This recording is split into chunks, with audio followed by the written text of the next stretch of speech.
दोस्तों एक राजा बूढ़ा हो गया था। उसके दो बेटे थे। वह परेशान था कि उसके बाद कौन सा बेटा सिंहासन की जिम्मेदारी निभाएगा। इसके लिए उसने अपनी वसीयत लिखी, जिसमें उसने लिखा कि मेरे मरने के बाद दोनों राजकुमार एक कंपटीशन में भाग लेंगे और जिस राजकुमार का घोड़ा देरी से पहुंचेगा वही जीतेगा और वही राजकुमार नया राजा होगा। बूढ़ा राजा मर गया। जिस दिन वसीयत खुली तो वही कंपटीशन शहर में आयोजित की गई। दोनों राजकुमार अपने घोड़े पर सवार होकर धीरे धीरे आगे बढ़ रहे थे। 2 दिन बीत गए लेकिन कोई नतीजा नहीं निकला। अंत में इस तरह की कंपटीशन से चिढ़कर वे दोनों राजकुमार एक बुद्धिमान व्यक्ति के पास गए। उन्होंने उसे सब कुछ बताया। बुद्धिमान व्यक्ति हंसते हुए बोला कि आप अपने घोड़े बदल दो। बड़े राजकुमार छोटे राजकुमार का घोड़ा ले ले और छोटे राजकुमार बड़े राजकुमार का। अब इससे होगा ये कि आप दोनों अपने अपने घोड़े को पीछे रखने के लिए दूसरे के घोड़े को तेजी। दोस्तों एक सेठ ने अपना कुआं एक आदमी को बेच दिया। अगले दिन जब वह आदमी उस कुएं से पानी लेने गया तो सेठ ने उसे पानी नहीं निकालने दिया। सेठ बोला, मैंने तुम्हें कुआं बेचा है, पानी नहीं, इसलिए तुम कुएं से पानी नहीं निकाल सकते।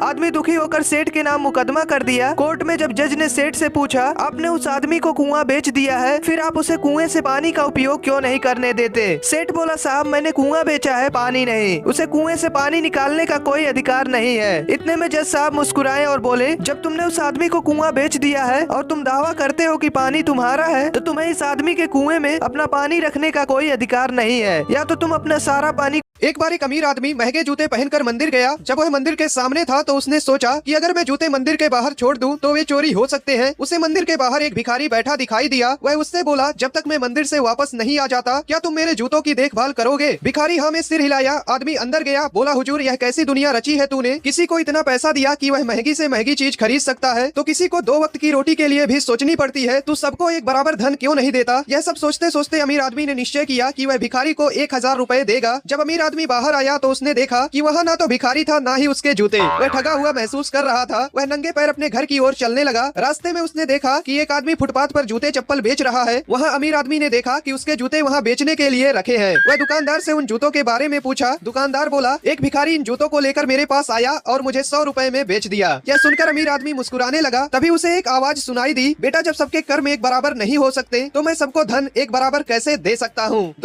दोस्तों एक महिला ने अपने जन्मदिन पर 5000 रुपए खर्च करके फेसलिफ्ट कराई। घर लौटते समय वह एक साड़ी की दुकान पर रुकी और दुकान से जाते समय उसने युवा दुकानदार से पूछा, भाई साहब क्या आप मेरी एज बता सकते हैं? दुकानदार बोला, मैडम आपकी एज लगभग 30 साल होगी। महिला ने कहा, नहीं मैं वास्तव में 40 साल की हूँ। इसके बाद महिला एक रेस्टोरेंट में गई और उसने वेटर से भी वही सेम प्रश्न पूछा। वेटर बोला, आप लगभग 35 साल की होंगी। महिला ने मुस्कुराते हुए कहा, नहीं मैं 40 की हूँ। महिला जब बस स्टॉप पर गई तो उसे एक बूढ़े अंकल दिखे। उसने अंकल से भी वही सेम प्रश्न पूछा। अंकल ने महिला के सामने एक शर्त रखी। उन्होंने कहा कि यदि मैंने आपकी सही एज बता दी तो आपको मुझे 400 रुपए देने पड़ेंगे और यदि मैंने गलत बताया तो मैं आपको 400 रुपए दूंगा। महिला ने सोचा मौका अच्छा है, उसने शर्त मान ली। अंकल ने कहा, आपकी एज 40 साल है। महिला ने हैरानी में पूछा, लेकिन आपने मेरी सही एज कैसे बता दी? अंकल बोले, मैडम पैसे निकालो, मैं तो उस रेस्टोरेंट से ही आपका पीछा कर रहा था।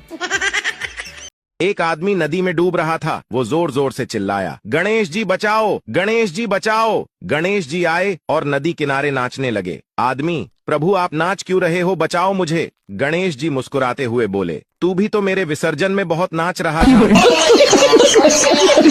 दोस्तों एक अमीर लेडी एक दुकान पर आती है और दुकानदार से कहती है कि मुझे कुछ सस्ती साड़ियाँ दिखा दो क्योंकि मेरे बेटे की शादी है और मुझे अपनी नौकरानी को देना है। दुकानदार ने उसे साड़ियाँ दिखाएं। लेडी ने पेमेंट किए और साड़ी लेकर चली गई। कुछ देर बाद नौकरानी भी उसी दुकान पर आती है और साड़ियाँ दिखाने को कहती है। दुकानदार नौकरानी को पहचानता था। वह उसे सस्ती साड़ियाँ दिखाने लगा। नौकरानी बोली, भैया आप मुझे महंगी साड़ियाँ दिखाओ। दुकानदार ने पूछा, आप तो हमेशा सस्ती साड़ियाँ दिखाने को कहती थी, फिर महंगी साड़ियाँ क्यों, कुछ खास है क्या? नौकरानी ने जवाब दिया, मेरे मालकिन के बेटे की शादी है और मैं अपनी मालकिन को एक साड़ी उपहार में देना चाहती हूँ।